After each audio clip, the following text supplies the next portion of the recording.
दोस्तों नमस्कार और आप देख रहे हैं न्यूज़ बकेट में आपका स्वागत है।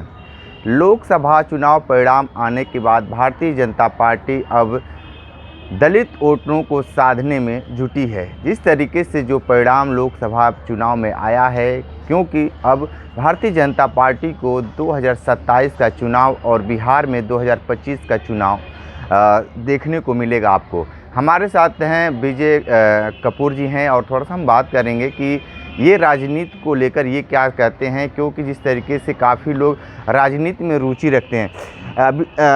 विजय कपूर जी, ये बताइए कि जिस तरीके से भारतीय जनता पार्टी अब दलितों और मुसलमानों को साधने में जुटी हुई है, बहुत सारे बातें ये भी खुलकर आ रही है कि जिस तरीके से जो परिणाम आया है उसको लेकर क्या मानते हैं, क्या कहेंगे उसके लिए? लोकसभा के जो चुनाव परिणाम आए हैं उनमें स्पष्ट है कि हर जगह मोदी जी का जादू चला है और उत्तर प्रदेश में आदरणीय योगी जी ने ऐसा करके दिखाया है कि और दूसरे राज्य उसको फॉलो करते हैं और बहुत ही अच्छा काम किया। उसके बावजूद जो चुनाव परिणाम आया तो उसका सिर्फ कारण एक है, वो दलित वोट जो है वो अब इस समय जो बहन मायावती के पास था वो उनसे छटका है।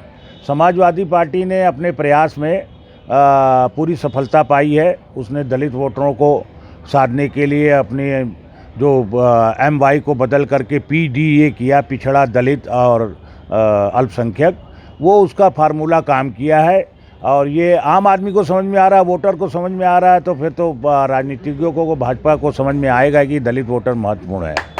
लेकिन एक चीज़ बात बताइए कि जिस तरीके से भारतीय जनता पार्टी के शीर्ष नेतृत्व इस पर काम कर रहा है, लेकिन बसपा में एक नया चेहरा उभर कर आया है, आकाश आनंद, और सांसद नगीना से सांसद हैं चंद्रशेखर रावण। ये भी दलितों के मसीहा इस समय देखा जा रहा है। तो आपको लगता है कि ये लोग अपने वोटरों को भारतीय जनता पार्टी की तरफ जाने देंगे? देखिए, कोशिश तो ये पूरी करेंगे, लेकिन बहन मायावती में जो बात है वो आकाश उसके आगे नहीं बिल्कुल टिकते। आकाश के पास अभी अनुभव की कमी है और जो मायावती का प्रभाव दलित वोटों पे था वो आकाश जी नहीं छोड़ पाएंगे।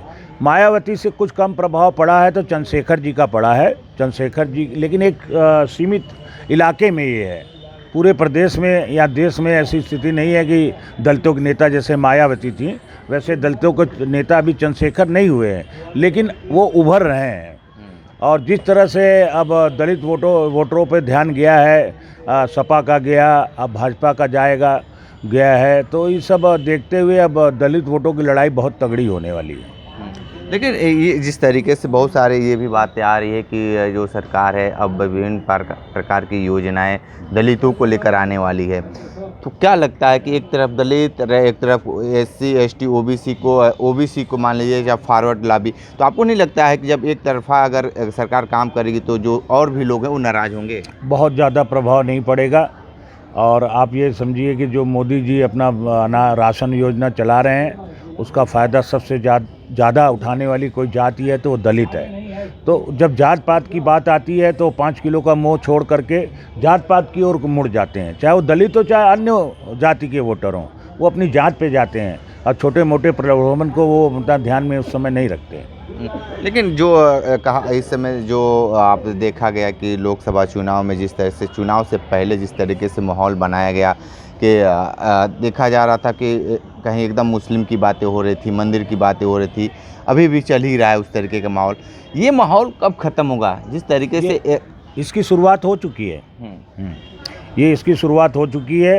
अब इस तरह की बातें करने का कोई फ़ायदा मिलने वाला नहीं है भाजपा को, इसलिए अब हम यही चाहते हैं कि अब इस तरह की बातें बंद हों, ताकि आप देखिए ना 1977 में इमरजेंसी, 75 में इमरजेंसी लगी थी, 77 में अपना सरकार हट गई इंदिरा गांधी की। अब आए मोरारजी देसाई, उन्होंने शाह आयोग की तरह कई आयोग का गठन किया। अब प्रतिदिन इंदिरा गांधी छपने लगा अखबार में। इंदिरा गांधी जी 3 साल में वापस आ गई। तो भाजपा के लोगों से मेरा निवेदन है कि अब राहुल गांधी पप्पू कहना बंद कर दें, क्योंकि इसका उनको फ़ायदा नहीं नुकसान होने वाला है। लेकिन राहुल गांधी को क्या मानते हैं, जिस तरीके से पूरब से पश्चिम, उत्तर से दक्षिण, जिस तरीके से उन्होंने नापने के बाद जो सामने आया, जो चीज़ें उन्होंने देखा, वही चीज़ें अब उस सदन में बोलना शुरू कर दी हैं, जिसपे भारतीय जनता पार्टी के जो शीर्ष नेतृत्व थे जवाब देते देते थक गए हैं लोग। क्या मानते हैं कि इस समय वाकई इस समय राहुल गांधी उभरते हुए नेता दिख रहे हैं? बिल्कुल, वो युवा हैं और जो उनकी छवि पिछले सालों में 10 साल में बिगाड़ी गई, उससे वो उभर रहे हैं और वो अपने आप को साबित कर रहे हैं। और उन्होंने जो भी लोकसभा में कहा है उसको तोड़ मरोड़ करके पेश किया जा रहा है। और वो आप ये समझिए ना कि जिसको पप्पू 10 साल कहा जाता रहा, जिसकी आवाज़ का कोई मतलब नहीं था, उसके लिए आदरणीय हमारे प्रधानमंत्री जी उठे, आदरणीय गृह मंत्री जी उठे जवाब देने। वो एक और मंत्री कोई दिया, उठ के खड़ा होकर जवाब दिया, वो कृषि मंत्री शिवराज सिंह जी। तो अब तो अपना प्रभाव तो बढ़ा ही है राहुल गांधी जी का। अरे 2 सीटें भी 99 हो गई, तो उत्थान तो है ही। और भाजपा जो है इस पर ध्यान दे रही है। हमें पूरी उम्मीद है कि आने वाले कुछ समय में अपनी गलतियों को भाजपा सुधारेगी और आदरणीय प्रधानमंत्री जी फिर 2029 में भी प्रधानमंत्री बनेंगे।